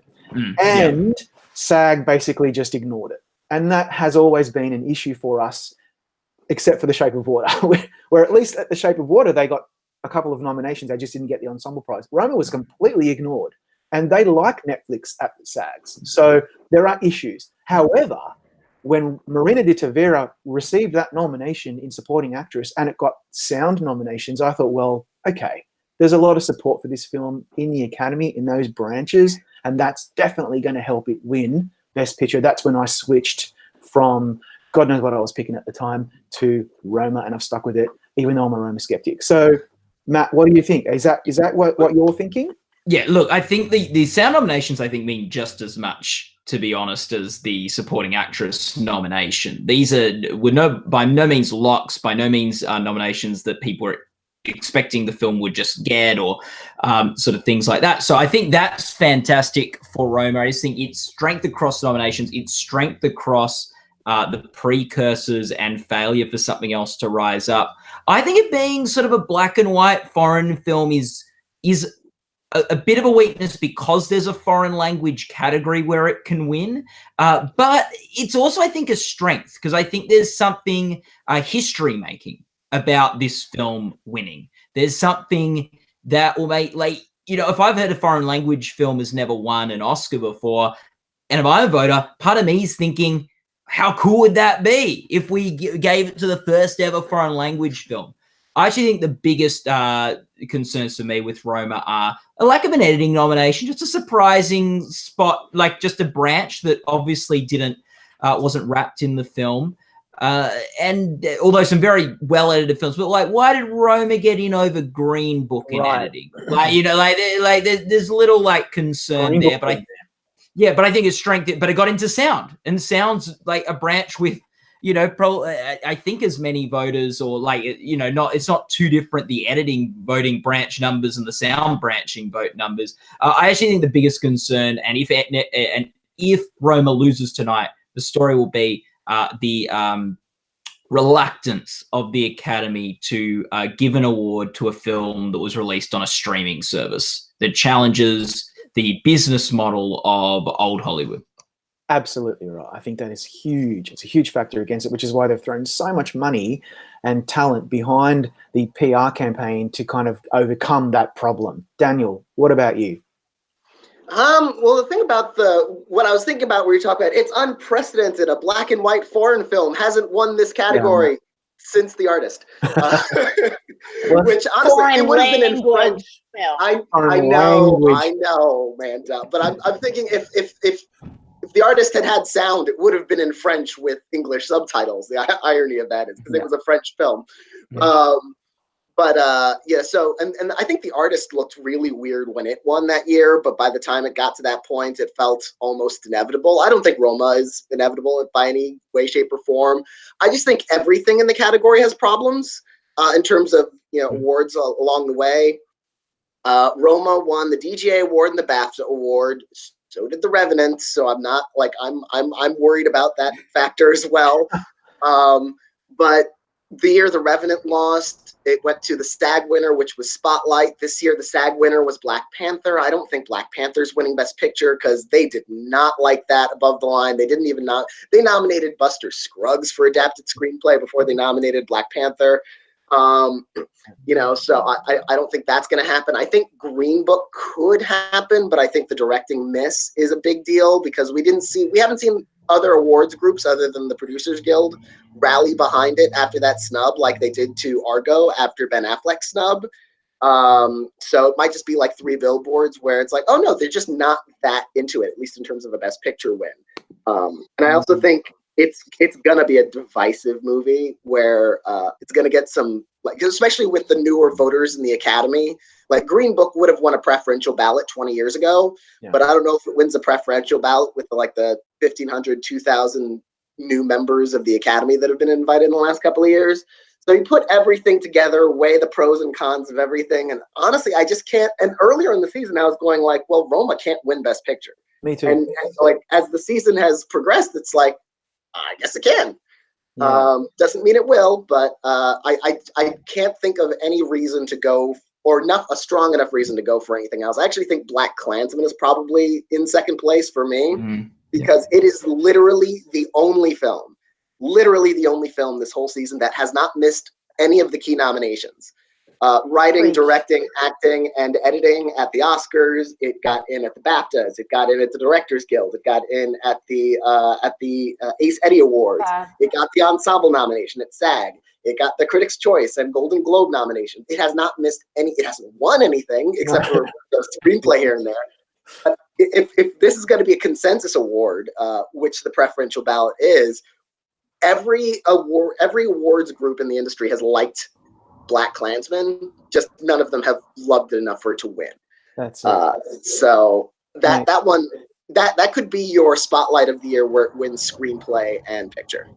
Yeah, I could certainly see that happening. I just hope that, given that we're all picking Roma, I hope that we kind of are right, because otherwise we're going to look like complete morons. I think the thing that could stop Roma is not the foreign language thing. Maybe that doesn't matter anymore because they've added so many new foreign members.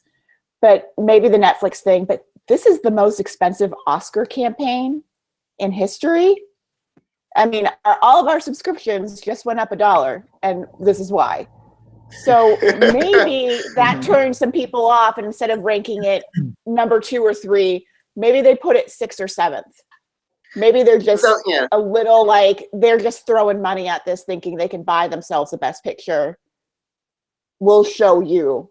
Kind of. Well, speaking of throwing money at things, another thing that I'm starting to think about is that if you log into Netflix on any given day, the way they're spending money, not just on awards campaigns, but on original content, they've probably hired half of the members of the Motion Picture Academy for a film or a series or a documentary, especially. So, like, for as much as people are mad that it's disrupting the industry, maybe distributors aren't happy about it. I can see a lot of writers, producers, actors, documentary directors, being really, really pro Netflix. And who are excited about the platform. Tony, what about you? The minute I became confident, actually, I think probably really confident that Roma was going to win picture was when it won Best Picture at BAFTA. That for it to win Best Picture at BAFTA over The Favorite, after The Favorite had, won a lot of stuff, and it won 7. Yeah, a lot. It was the gravity of the BAFTAs this year. Yeah, and so the fact that a British film about a British monarch with a largely British cast, in their wheelhouse, right in their wheelhouse, a period film.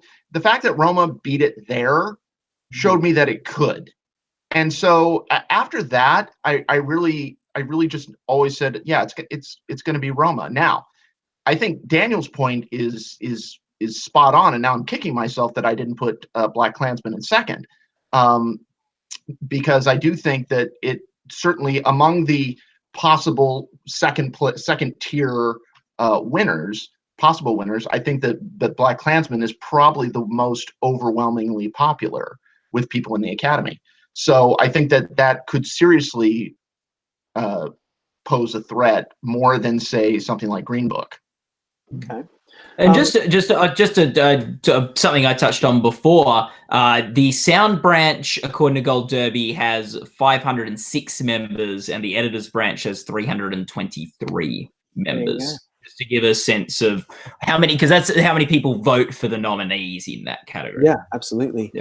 I just received an email from Chris, and we're hearing that supporting actress will be the first category announced. Oh God, thank God. I'm not going to be like... They're getting a big one out of the way. We've talked about it already, but I want to hear from you, because that category is really difficult as well. You could make arguments for maybe 4 out of the 5 if you wanted to really stretch it. I'm going with Regina King against the stats. I think she's probably just going to squeak over the line and claim that Oscar to go with her 3 Emmys. I really hope it happens, because I really love her. What about you guys? Amanda, where are you headed with supporting actress? This is my one head over heart over head prediction. Like, I'm going with Regina King because I want her to win. She should have been nominated. Rachel, predicting her right now myself. Okay. Matt. I'm going with Regina King as well, and I'm not incredibly confident in it. However, I feel like if you're not sure who's going to upset, it's smarter to stick with the front runner. Like, if you said, should I put money on Regina King or the field, I'd probably put money on the field. But I think she's at the highest percentage chance of winning of the group. Can I have that for Best Picture? I feel like I'm in Vegas. That's some Vegas talk right there. I'd go with Roma over the field. Okay. I wouldn't go with Regina King over the field. Yeah, it's a tough one. It's really tough. Daniel. Rachel Weisz. I'm going head over heart. I love Rachel Weisz, so it's actually also kind of hard, even though she has one already. I'd much rather see Regina King win her first over Rachel Weisz winning her second. But I think, after I have not seen or heard any good reason why Beale Street is underperforming that would explain away SAG, that would explain away BAFTA. Yes. It just feels like they're not into it. It's not. It wasn't a case where, SAG didn't get it in time. It's like Roma is the same distributor. It came out later, and it was available to screen. And with screeners later, it got in its SAG nomination. The one thing that really did trip up was he was the only one not in a Best Picture nominee, and that's the thing. Really, you can call the rest of comparing the two lazy. Can't dismiss the fact that she is the only one of those 5 women not in a Best Picture nominee. And also, those 4 other women are in films that could win Best Picture. Yeah. Yeah, and it's so, and after SAG, especially after, I thought Amy Adams was going to win SAG, and it's like, okay, it's going to build up, it's going to be Amy. And then Emily Blunt won SAG, and I immediately switched to Rachel, because I think she's going to win BAFTA, and I'm going to predict who wins BAFTA. And then that ended up coming true. The things that help Regina King are the diversifying of the Academy. I feel like, if you think about those hypothetical, younger, more diverse, more international voters, I think they would be more likely to go with a Regina King than a BAFTA or maybe a SAG membership. And also, unlike the Sylvester Stallone year where this happened, Mark Rylance didn't have a co-star to take votes away from him. And Regina King could split with Emma Stone, although I think, in our Gold Derby Awards, for instance, Emma Stone and Rachel Weisz did split, but Rachel Weisz had more than twice as much support as Emma Stone. And I think the fact that Emma Stone just won, and she won Best Actress, so this would be kind of a demotion. So the fact that she just won literally 2 years ago, if you're looking at those 2 women and you can't choose, you're like, well, Rachel Weisz has had a really great career. She won once, but it's a good time for her to win another one. So I feel like there'd be less trepidation about giving her a second one. But yeah, I think Marina could win. Because she could do a Marcia Gay Harden. She could. It could happen. And she is the one who could. I feel like Amy Adams. She has a better shot than Amy Adams, I think, because Amy Adams has a strong enough narrative that if she could have won, I feel like she would have won somewhere by now. But she just cannot get over the line anywhere. And so I feel like Marina could pull the shocker. But and it also reminds me of Juliette Binoche a little bit, the kind of surprise supporting actress winner, international supporting actress winner.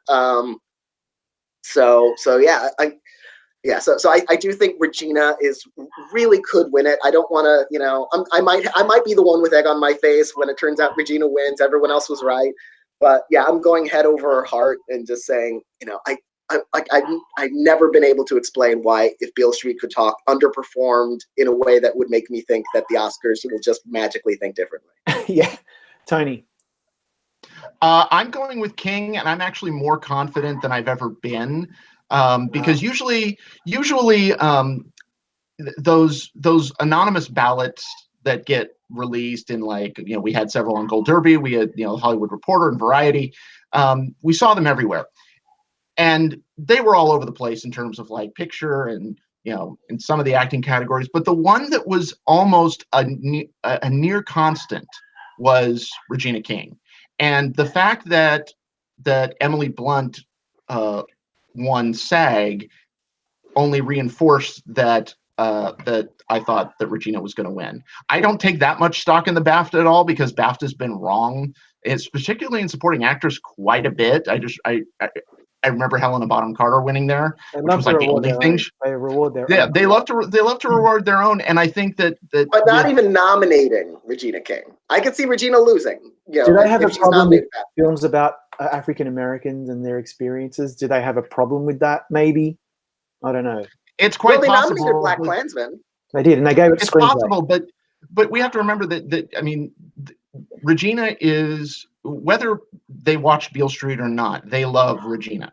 And I think that love for her is what's going to push it over the edge. And I was just taken aback that literally almost every single one of those that I read was Regina, one after the other. Everything else was all over the place, but it was Regina. And so I think she's got the emotional support behind her that I don't think Rachel has. Okay. Well, we're getting close to the end of our pre-show, and I'd like to just focus on a category that you're all really excited about. We've got about 7 minutes, so we're going to have to try to keep it brief. Amanda, is there something that you are most excited about, most worried about, puzzled about? Just what? Tell us. I think it's, it's going to be a fun night, because I think we're going to see it unfold throughout these other categories. But I think presenting original song 5 from last is really disrespectful to the screenplay, to the screenwriters, because I just think that's way too late in the ceremony to make them go before a song. Although wasn't there a year where screenplay was presented first? Yes, but they're doing that in the evolution of a film, and that kind of makes sense from a progression point. When you're doing original song, actor, actress, director, best picture, that just seems like you're almost kind of taking away Glenn Close's moment, because you're trying to save Gaga for last. And by the way, if Black Panther wins best song, is winning best picture. Can it happen? I'm just saying. That would be if anything wins best song besides. If anything wins best song besides Shallow, it's winning best picture. If Buster Scruggs beats Shallow for best song, it's going to be like the write-in winner for best picture somehow. Although, let it be known that if Buster Scruggs beats Shallow for best song, I will be thrilled, because I love that song. I would be happy if RBG won best song, so poor Diane Warren didn't lose her 10th Oscar. But it's such a great category. It really is. The songs are really an integral part of each of those films. It's a really, really good category. In fact, so is the score category. A lot of these categories are really well represented. Matt, what's your final thought? Look, I think with the predictions game, which we cover at Gold Derby, there's really like battlefield categories almost. It's really gonna boil down to the 3 shorts, editing, score, sound editing, and probably picture and supporting actress. Yeah. It's probably there where you need to get a good score out of 8 to win. And if you predict an upset somewhere else, that can make up for a loss in the, I'm not saying that there won't be upsets elsewhere, but they're probably your 8 very fluid categories, and your 8 categories where if you're right, other people might be wrong. If Shallow doesn't win Best Song, it doesn't matter for your predictions because everyone's wrong about Shallow losing Best Song. True. But it's in those 8 where really, if you're wrong, other people are gonna get it right. If you're Kendrick right, other people are gonna be get it kicking himself for not going. I wish he was there. I really wish know. he was there. Daniel. I'm sort of, part of me is mostly nervous about Black Panther winning nothing. I'm predicting it in one category, which is Best Score, which again is a category that's just so up in the air. Who knows? I do think, I know you guys discussed it earlier, I do think it could win production design, and I do think it could win costume design, and those would both be historic wins. The first Black winner in either category. Hannah Beachler is the first Black woman ever nominated for production design, period. Amazing. Those would be great wins and well-deserved. I think, the favorite's fantastic in both those categories, but I think what they're doing in Black Panther is more imaginative. It's something we haven't seen before as often. I'm a little worried because even at the Gold Derby Awards, I feel like Black Panther is an internet movie, and if we couldn't get it anything, 0 awards at the Gold Derby Awards, that makes me a little nervous. But I'm still going with it for Best Score, and we'll see what happens there. Tony. Glenn Close. Yes. I can't wait. I can't wait. I will have everything crossed. Make of that what you will. But I think that's going to be just an epic moment. It's going to be one that's so long overdue, and I can't wait to see that. I'm also really interested to see what happens in documentary feature. I think it's a tight race between RBG and Free Solo, although if my second favorite film of the year, Minding the Gap, was to squeak out a win here, there will be a scream that you could hear all the way from Sydney, my friend. Wow. I know, that'd be amazing.